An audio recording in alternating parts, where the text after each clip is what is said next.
উভতিছে বিৰতিৰ পাছত যোৰহাট সোণাৰীকাৰ লক্ষ্যজিৎ বৰদলৈ নামৰ যুৱকজন কৰোনাত আক্ৰান্ত কেইদিনমান পূৰ্বে তেওঁ আহিছিল ডিফুৰ পৰা যোৰহাট জিলা প্ৰশাসনে হোম কোৱাৰেণ্টাইনত থকাৰ নিৰ্দেশ দিছিল যুৱকজনক 16 জুনত গাঁৱত অনুষ্ঠিত এখন বিয়াত উপস্থিত আছিল যুৱকজন গেলামাল দোকানৰ পৰা সামগ্ৰী ক্ৰয় কৰাৰ লগতে বহু লোকৰ সংস্পৰ্শলৈ আহিছিল যুৱকজন এই ঘটনাক লৈ অঞ্চলটোত সৃষ্টি হৈছে তীব্ৰ আতংকৰ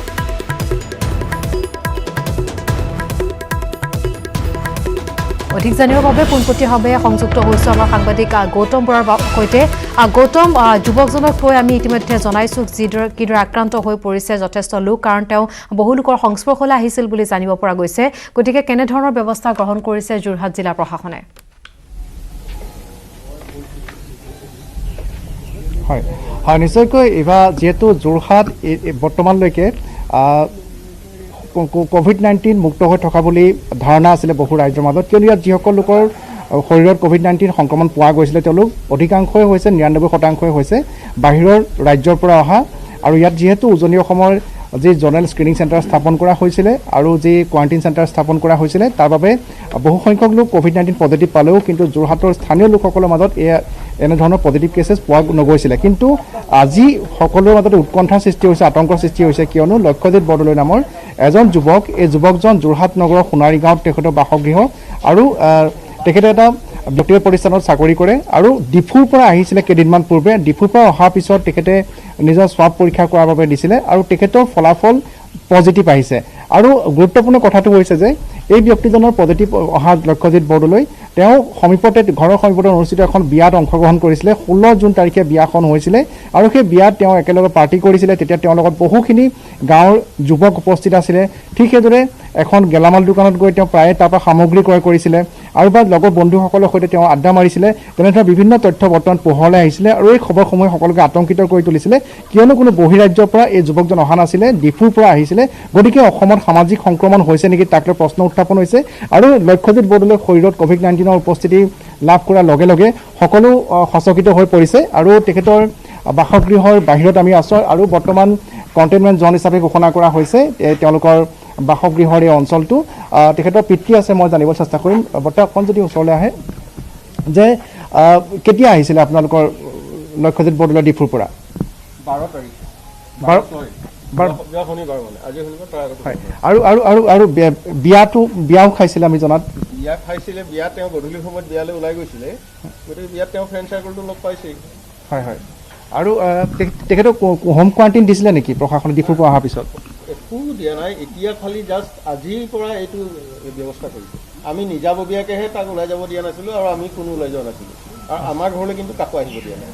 হয় আৰু তেখেতে নিজৰ যিসকল বন্ধু বৰ্গৰ সৈতেও মিলা মিছা কৰিছে হয় ধন্যবাদ জনাইছোঁ আৰু ইতিমধ্যে ইভা আমি জানিব পাৰিছোঁ যে এটা যি সঁচাকৈ আতংকিত হ'ব লগা ঘটনা যোৰহাটবাসীৰ বাবে কিয়নো ডিফুৰ পৰা অহা এই যুৱকজন লক্ষ্যজিৎ বৰদলৈ তেওঁ পজিটিভ আহিছে বিভিন্ন লোকৰ লগত সংস্পৰ্শলৈ আহিছিলে অতিৰিক্ত উপায়ুক্ত ডাঙৰীয়া আছে যে ছাৰ এতিয়া সমগ্ৰ অঞ্চলটো সোণাৰী গাঁৱত কণ্টেইনমেণ্ট জ'ন ঘোষণা কৰা হ'ব পাৰে নেকি হয় যিটো মানে আমাৰ এই গলিটো আছে দেখিছে আপোনালোকে এই গলিটো দেখিছে অকণমান মানে জনবসতিপূৰ্ণ হয় গোটেইকেইটা গতিকে আমি ভাবিছোঁ যে এই যিখিনি এইটো আছে এই গোটেইখিনি মানুহক এইখিনিক আমি কণ্টেইনমেণ্ট জ'ন হিচাপে কৰি ৰাখিম হয় আৰু তেওঁৰ যিখন কণ্টেক্ট লিষ্ট আপোনাৰ ডিফুৰ পৰা অহাৰ পিছত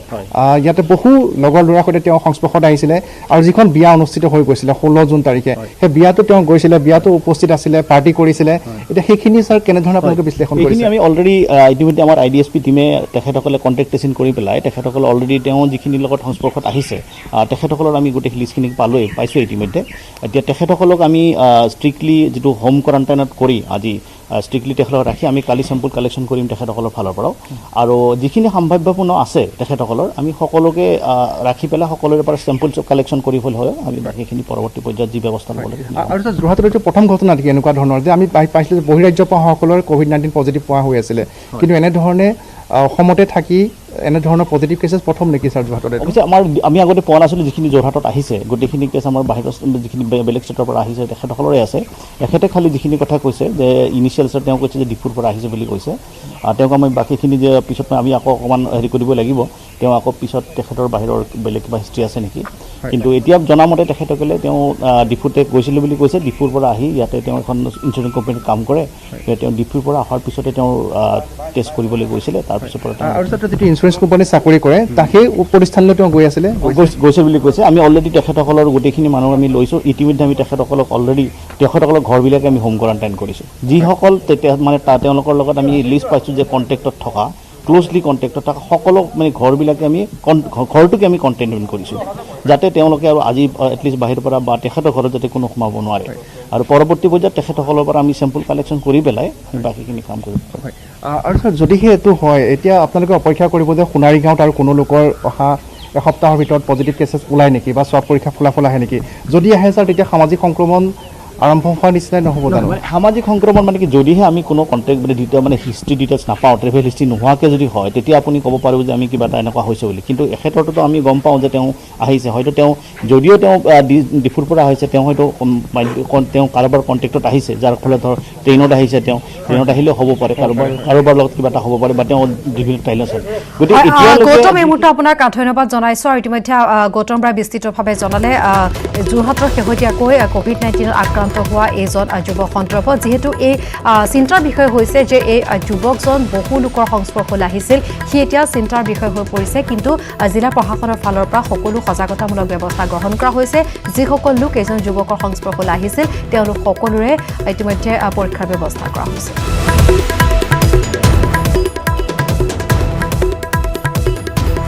ডিব্ৰুগড় লেজাইত উত্তেজনা চেঁচানৈত সন্ধানহীন এজন যুৱক প্ৰেমৰ সম্পৰ্ক থকাৰ বাবে যুৱকজনক হত্যা কৰি নৈত উটুৱাই দিয়াৰ সন্দেহ নৈৰ কাষতে উদ্ধাৰ যুৱকজনৰ স্কুটি শুকুৰবাৰ নিশাৰে পৰা সন্ধানহীন হৈ আছিল ডিব্ৰুগড়ৰ লেজাই দোৱানবাৰীৰ সৌৰভ দাস নামৰ যুৱকজন পুৱা দলংঘাটৰ সমীপত উদ্ধাৰ হৈছে সৌৰভৰ স্কুটিখন ইয়াৰ পাছতে স্থানীয় লোকৰ সন্দেহ হত্যা কৰি যুৱকজনক নদীত পেলাই দিয়া হৈছে কাৰণ লেজাই দলংঘাটেৰে মছজিদৰ কাষৰ ৰুকছা বেগম নামৰ এগৰাকী যুৱতীৰ সৈতে সৌৰভৰ আছিল প্ৰেমৰ সম্পৰ্ক শনিবাৰে পুৱা উত্তপ্ত পৰিস্থিতিৰ সৃষ্টি হয় লেজাই অঞ্চলত ইতিমধ্যে আৰক্ষীয়ে এই ঘটনাৰ সৈতে জড়িত ৰহিমউদ্দিন আলী আৰু বাহাদুৰ শেখ নামৰ দুজন লোকক আটক কৰিছে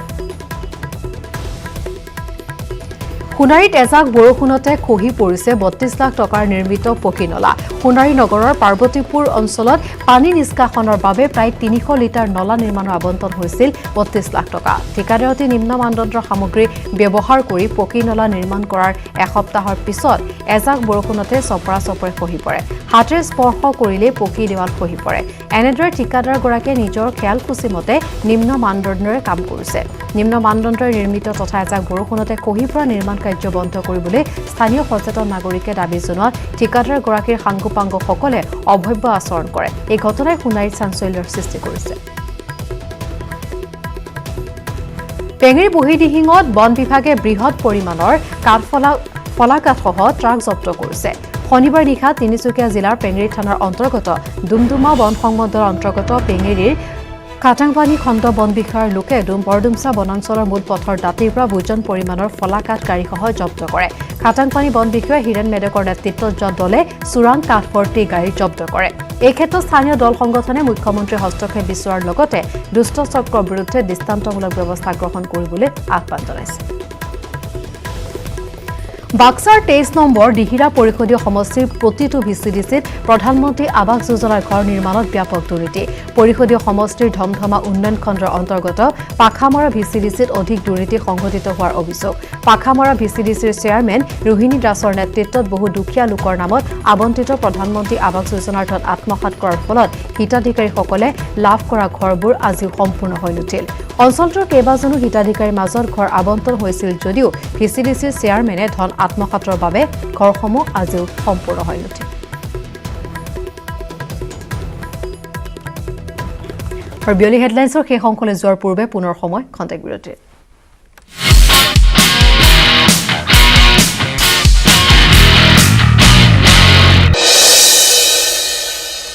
উভতিছে বিৰতিৰ পাছত নিউজ 18 অসম নৰ্থ ইষ্টৰ বাতৰিৰ প্ৰভাৱ বুধবাৰে নিউজ 18ৰ ডিজিটেল পেজত প্ৰকাশ পাইছিল নাহৰকটীয়াৰ চাচনিৰ ২ নম্বৰ দলামুৰি গাঁৱৰ নিবাসী টংকেশ্বৰ বাইলুং আৰু ৰাণু বাইলুঙৰ মাজু কন্যা নয়নমণি বাইলুঙে এক অচিন ৰোগত আক্ৰান্ত হৈ হোৱাৰ এটা বাতৰি আৰু এই বাতৰি প্ৰচাৰ হোৱাৰ পিছতে অসমৰ বিভিন্ন প্ৰান্তৰ লোকে নয়নমণিলৈ আগবঢ়াইছে সহায়ৰ হাত সদৌ অসম ছাত্ৰ সন্থাৰ সাধাৰণ সম্পাদক লুৰিণজ্যোতি গগৈৰ নিৰ্দেশত নয়নমণি বাসগৃহত উপস্থিত হৈ ডিব্ৰুগড় জিলা ছাত্ৰ সন্থাৰ এটা সজাতি দল কেন্দ্ৰীয় সমিতিৰ সাংস্কৃতিক সম্পাদক অনিল গগৈ নেতৃত্বত যোৱা দলটোৱে নয়নমণি স্বাস্থ্যৰ বুজ লোৱাৰ লগতে লুৰিণজ্যোতি গগৈ আগবঢ়োৱা 10,000 টকাৰ এককালীন সাহায্য প্ৰদান কৰে নয়নমণিৰ পিতৃ মাতৃৰ হাতত ডিব্ৰুগড় জিলা ছাত্ৰ সন্থাই নয়নমণিক ডিব্ৰুগড় বিশেষজ্ঞ চিকিৎসকৰ ওচৰত উন্নত চিকিৎসা প্ৰদান কৰাৰ লগতে অনাগত দিনত নয়নমণিক প্ৰয়োজন হোৱা সকলো ধৰণৰ সহায় সহযোগিতা আগবঢ়োৱাৰ প্ৰতিশ্ৰুতি প্ৰদান কৰে একেদৰে নয়নমণি বাসগৃহত উপস্থিত হৈ অসম ক্ৰিকেট সন্থাৰ প্ৰাক্তন সম্পাদক প্ৰদীপ বুঢ়াগোহাঁয়ে সহায় সহযোগিতাৰ আশ্বাস দিয়ে নয়নমণিক ৰাইজে কৰা মৰম চেনেহক লৈ পিতৃ মাতৃ আৱেগিক হৈ পৰাৰ লগতে নিউজ 18ক বিশেষভাৱে ধন্যবাদ জ্ঞাপন কৰে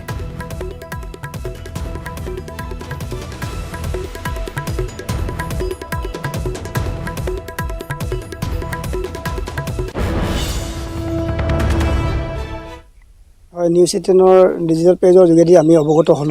অৱগত হৈ আমি আজি নয়নমণি বাইলঙৰ বাসগৃহত উপস্থিত হৈছোঁ আৰু আমি আহ্বান জনাইছোঁ সকলো ৰাইজকে শুভাকাংক্ষী ৰাইজক আমি আহ্বান জনাইছোঁ নয়নমণি যাতে আৰোগ্য হৈ যাতে আকৌ যাতে পঢ়া শুনা কৰিব পাৰে তাৰ ব্যৱস্থাখিনি কৰিবৰ কাৰণে আমি আহ্বান জনাইছোঁ আৰু আমাৰ যি আজি এককালীন সাহায্য সদৌ অসম ছাত্ৰ সন্থাৰ সাধাৰণ সম্পাদক লুৰিণজ্যোতি গগৈ ডাঙৰীয়াই আমাক পঠাই দিছে আমি পিতৃ মাতৃৰ হাতত আমি 10,000 টকা আমি সাহায্য আগবঢ়াইছোঁ আৰু ডিব্ৰুগড়ত যিখিনি চিকিৎসা হ'ব ডক্টৰৰ আমি কথা পাতি আমি যিমানেই আমাৰ পাৰোঁ আমাৰ ফালৰ পৰা পাৰ্যপণে সহায় কৰিম বুলি আমি আজি আপোনালোকৰ চেনেলৰ যোগে আমি অৱগত কৰিছোঁ আৰু লগতে আমি এটাই আশা কৰিছোঁ যে নয়নমণিয়ে আগৰ জীৱন সুন্দৰ জীৱন যাতে আকৌ আৰোগ্য হৈ লাভ কৰে তাকে আমি কামনা কৰিছোঁ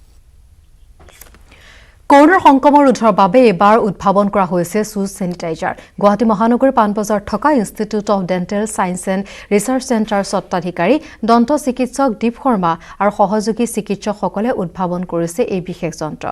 আল্ট্ৰাভায়োলেট ৰশ্মিৰ সহায়ত এই স্বয়ংক্ৰিয় যন্ত্ৰটোৰ সহায়ত বীজাণুমুক্ত হ'ব জোতা বা চেণ্ডেল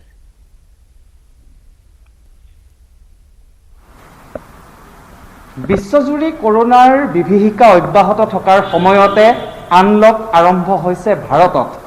আৰু আনলকৰ লগে লগে সকলো অনুষ্ঠান প্ৰতিষ্ঠান ইমান দিনে বন্ধ হৈ থকা সকলো কাৰ্যালয় আদি খোল খাইছে তাৰ লগে লগে এটা চিন্তা সকলোৰে বাঢ়িছে যে অনুষ্ঠান প্ৰতিষ্ঠান আদিবোৰত যি মানুহ আহিব তেওঁলোকৰ যাতে গাত ভাইৰাছ যাতে আহিব নোৱাৰে তাৰ বাবে বিভিন্নজনে বিভিন্ন ধৰণৰ চেনিটাইজ তেওঁলোকক কৰিহে ভিতৰত প্ৰৱেশ কৰাৰ দিহা তেওঁলোকে কৰিছে কিন্তু এই ক্ষেত্ৰত মানুহ যেতিয়া প্ৰৱেশ কৰে আমি হাত চেনিটাইজ কৰোঁ আৰু গোটেই বডি চেনিটাইজ কৰা মেচিনো কোনোৱে ব্যৱহাৰ কৰিছে কিন্তু আপোনাৰ জোতাৰ তলুৱাত বা চেণ্ডেলৰ তলুৱাতো ভাইৰাছ লাগি থাকিব পাৰে গতিকে এই ভাইৰাছ যাতে সম্পূৰ্ণৰূপে আপোনাৰ শৰীৰৰ পৰা নাইকিয়া কৰিব পাৰি তাৰ বাবে এটা বিশেষ ব্যৱস্থা গুৱাহাটী মহানগৰীৰ পাণবজাৰ স্থিত institute of dental science and research চেণ্টাৰে তেওঁলোকে এটা প্ৰকল্প তেওঁলোকে প্ৰস্তুত কৰিছে মই সবিশেষ আপোনালোকক জনাম এই যিটো মেচিনটো দেখিছে এইটো আচলতে ডেমো তেওঁলোকে দিয়াৰ বাবে এনেধৰণে সাজু কৰি ৰাখিছে আপোনাৰ ভৰিৰ জোতাৰ তলুৱা বা চেণ্ডেলৰ তলুৱা চেনিটাইজ হ'ব কেনেধৰণে হ'ব সবিশেষ আমি আহক কথা পাতোঁ ডেণ্টিষ্ট দীপ শৰ্মা আমাৰ ওচৰত আছে আৰু তেওঁৰ প্ৰচেষ্টাত আটাইকেইগৰাকীয়ে হৈছে দন্ত চিকিৎসক আৰু এই আটাইকেইগৰাকী এই টিম ৱৰ্কত এই যিটো চু চেনিটাইজাৰ ষ্টেচন বুলি ইয়াত আপোনালোকে দেখা পাইছে এয়া তেওঁলোকে নিৰ্মাণ কৰি উলিয়াইছে মই সবিশেষ আপোনাৰ পৰা ইয়াৰ যদি ডেমোটো প্ৰথমতে দৰ্শকসকলক দেখুৱাই দিয়ে যে কেনেকৈ ই কাম কৰিব তাৰপিছত আমি বাকী কথাখিনি এইটো চু চেনিটাইজাৰ UV অট'মেটেড চু চেনিটাইজাৰ এইটোত আপোনালোকে যে আহি বহি পেলাই জোতাযোৰ খুলি তাৰপিছত দিব লাগিব তেনেকুৱা ধৰণৰ নহয় আপুনি যেনেকৈ আহিছে তেনেকৈ আহি ইয়াৰ ওপৰত থিয় হ'ব লাগিব অট'মেটিকলিটো মেচিনটো ষ্টাৰ্ট হ'ব আৰু অট'মেটিকলি বন্ধ হৈ যাব বন্ধ হোৱা যোৱাৰ পিছত আপুনি বাজাৰটো বন্ধ হৈ যাব আপুনি গম পাব আপুনি নামি গুচি যাব পাৰিব আকৌ নেক্সটজন উঠিব পাৰিব চ' ইয়াত টাইমাৰ দিয়া আছে টাইমাৰ ছেটটো আমি এতিয়া 5 ছেকেণ্ডছ দি থৈছোঁ ডেমোৰ কাৰণে আৰু ইয়াতে লাইট যিটো দিছোঁ আমি এতিয়া হোৱাইট লাইট দিছোঁ কাৰণ UV লাইটেৰে আমি ডেমনষ্ট্ৰেশ্যন দিব নোৱাৰোঁ যেতিয়া আমি একচুৱেল প্ৰচেছত আমি যেতিয়া এইটো ষ্টিল ফেব্ৰিকেশ্যন কৰি পেলাই কৰিম তাতে আমি অৰিজিনেলটোত আপোনাৰ UV লাইট থাকিব আৰু এতিয়া আমাৰ হোৱাইট লাইটেৰে আমি ডেমনষ্ট্ৰেশ্যন দিছোঁ ডেমনষ্ট্ৰেশ্যনটোৰ ভিতৰত কেনেকুৱা হ'ব এতিয়া ধৰক মেচিনটো এনেকৈ থাকিব মেচিনটো কিন্তু এক্টিভেট হৈ আছে কিন্তু কোনো ধৰণৰ লাইট বা কোনো ৰেডিয়েশ্যন এমিট কৰি নাথাকে যেতিয়া মানুহ এজন আহি ধৰক ইয়াতে খোজ কাঢ়িলে এখন ভৰি ইয়াতে দিলে নেক্সটখন ইয়াতে দিয়াৰ পিছত মেচিনটো এক্টিভেট হৈ যাব এইখন ভৰি উঠাই এইখন ভৰি ওপৰত দিয়াৰ লগে লগে মেচিনটো এক্টিভেট হৈ যাব মেচিনটো টাইমিং চেনিটাইজেশ্যন টাইমিংটোৰ সময়খিনিত আপোনাৰ বাজাৰটো বজি থাকিব বাজাৰটো বন্ধ হোৱাৰ পিছত আপুনি গম পালে যে মেচিনৰ চেনিটাইজেশ্যনটো খতম হৈছে মানুহজন তাৰ পৰা উঠাই যাব পাৰে এতিয়া মানুহ বুলি আমি এইটো এক্সাম্পল ডেমো দিবৰ কাৰণে লৈছোঁ তাৰপিছত আকৌ নেক্সটজন আহিলে আকৌ নেক্সট প্ৰচেছটো একে আৰম্ভ হ'ব লাইটটো জ্বলি যাব অৰ্থাৎ ইয়াত কোনো ধৰণৰ চেনিটাইজেশ্যন বা কোনো ধৰণৰ স্প্ৰে ইয়াত নকৰে আল্ট্ৰাভায়োলেট ৰশ্মিৰ জৰিয়তে আপোনাৰ জোতাৰ বা চেণ্ডেলৰ তলত থকা বীজাণু নিৰ্মূল কৰে গতিকে এই যিটো প্ৰচেষ্টা আপোনালোকে কৰিছে ডেমো হিচাপে ইয়াত কৰা হৈছে যেতিয়া এইটো বজাৰলৈ আহিব ইয়াক কেনেধৰণে আপোনালোকে পৰিকল্পনা কৰিছে কেনেধৰণে ইয়াক আগবঢ়াই নিব আমি একচুৱেলি প্ৰথমতে যেতিয়া এই লকডাউনৰ পিৰিয়ডত আমি যেতিয়া আকৌ নতুনকৈ চেম্বাৰ কৰিম কেনেকৈ পেচেণ্ট চাম কেনেকৈ চেনিটাইজেশ্যনৰ আমি গোটেইখিনি ল'ম সেইখিনি আমি ডিছকাশ্যন কৰি থাকোঁতে দেখিলোঁ যে বাকী গোটেইখিনি প্ৰচেছ মানুহে কৰি আছে যে হাতৰ পৰা হোল বডিৰ পৰা চেনিটাইজেশ্যন বা এইবিলাক গোটেইখিনি আছে কিন্তু আমি জোতাৰ তলৰ কথাটো অলপ ইমান বেছি ভালকৈ ভবা নাছিলোঁ তেতিয়া আমি ভাবিলোঁ যে এটা জোতাৰ যদি চেনিটাইজ কৰিব পৰা মেচিন কিবা কৰিব পাৰোঁ তেতিয়াহ'লে চবতকৈ বেষ্ট হয়